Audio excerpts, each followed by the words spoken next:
Le MAG de l'économie locale avec Serre France Maine-et-Loire.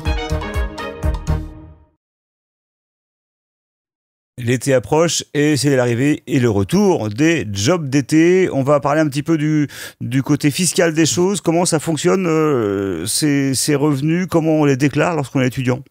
C'est une très bonne question, Laurent. L'idée, c'est que je pense que les jeunes s'en soucient pas beaucoup parce qu'ils sont souvent rattachés fiscalement à la déclaration de revenus de leurs parents. Alors, on va s'adresser à leurs parents qui sont ravis de voir leurs enfants travailler et faire un petit peu d'argent de poche. Mais eux, la question qui peut être amenée à se poser, c'est dois-je déclarer ces revenus? Alors, il y a un dispositif qui est avantageux. C'est que si l'enfant est majeur, il peut choisir de déclarer lui-même ses revenus, ce qui est peut-être pas toujours l'idéal, mais si on les rattache à ceux des parents, et que votre enfant a moins de 25 ans, au 1er janvier de l'année d'imposition, et que le total de ses revenus qu'il va déclarer ou qu'il devrait déclarer ne dépasse pas 3 fois l'équivalent du SMIC, la totalité de ses revenus sont exonérés. Alors ensuite, ça c'est pour la partie job d'été. Comment on peut déclarer ses revenus issus d'un stage, par exemple? Le principe, c'est qu'on pourrait faire l'adéquation, en se disant c'est à peu près la même chose, en fait, d'un point de vue technique. Mais en fait, non, c'est ça?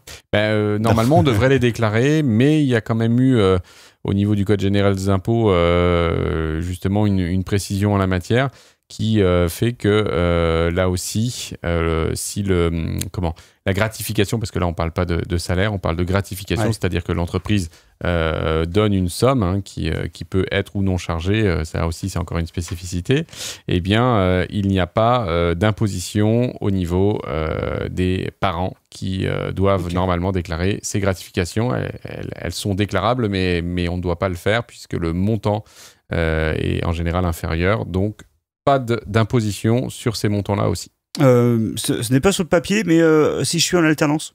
Alors, sur l'alternance, le principe le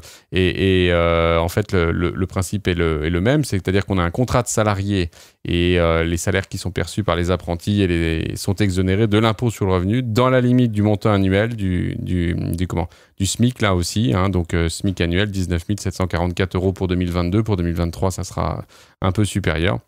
Et on ne doit déclarer que la partie du salaire qui est supérieure à cette somme. Et Michel, concernant les revenus d'étudiants qui auraient créé leur micro-entreprise?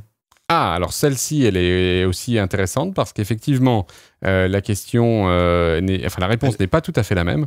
Ils sont imposables à l'impôt sur le revenu. Ils doivent donc déclarer selon le régime fiscal. Alors on peut avoir, j'imagine dans ce cadre-là, un micro BIC ou un micro BNC. Et ce sont des revenus à déclarer dans la déclaration de revenus de rattachement.